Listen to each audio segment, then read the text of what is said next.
We close tonight with a story of renewal. At a time when many Catholic schools are struggling with declining enrollment and rising costs, one parish school in Hyattsville, Maryland is taking a different approach to school reform, an approach that could make it a national model. EWTN News Nightly's Wyatt Goolsby has the story. From the outside, it looks like any other Catholic school in the United States. Middle schoolers switching rooms between classes, kindergartners led by the hand to their next activity. But inside the classroom, things aren't as typical as they look. Could you say that with me, please?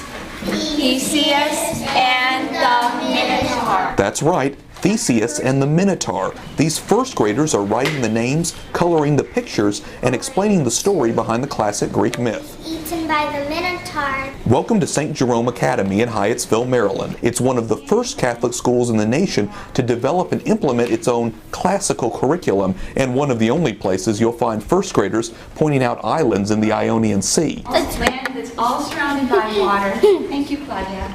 4 years ago, facing declining enrollment and funding, the parish community made the decision to switch from a more mainstream curriculum to a classical one. I've talked to a lot of parents who have become just so frustrated with the testing culture in schools, the prominence of pop culture that's somewhat negative for our students. Volunteers and teachers, along with scholars from nearby Catholic University of America, united to design a unique school plan. That plan has made St. Jerome's one of the go-to places for educators looking for a unique Catholic take on what's called the Latin Trivium. The Trivium is a medieval education plan focused on 3 disciplines: grammar, logic, and rhetoric. I think some people look at this and say, this is great.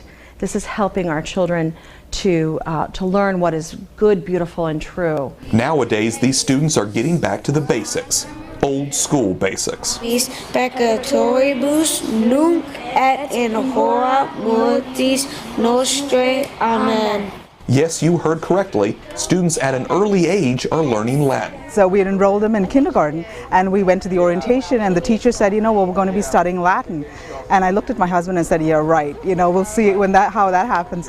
But really, at the end of the first year of kindergarten, he had a good vocabulary of Latin words. Dr. Jem Sullivan, a theologian, is one of many Catholic parents who say it's the classical education with a focus on faith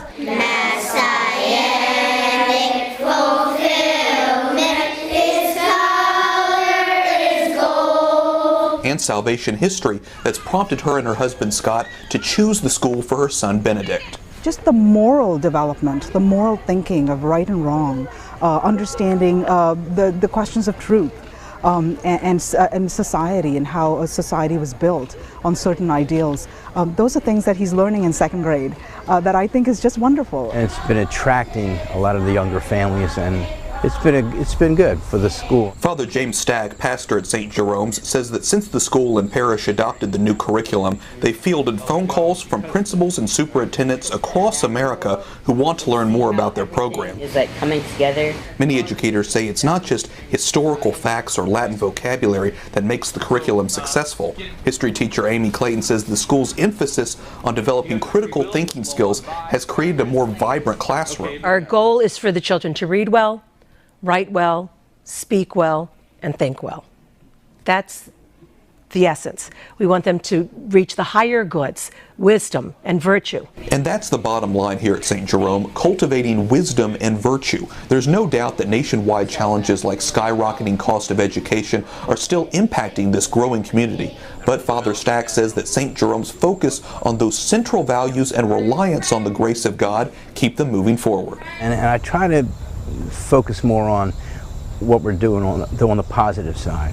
I think I've often trusted that the Lord was going to take care of the money. And if we're faithful to what we're called to do, then we'll be able to continue, serving, the people.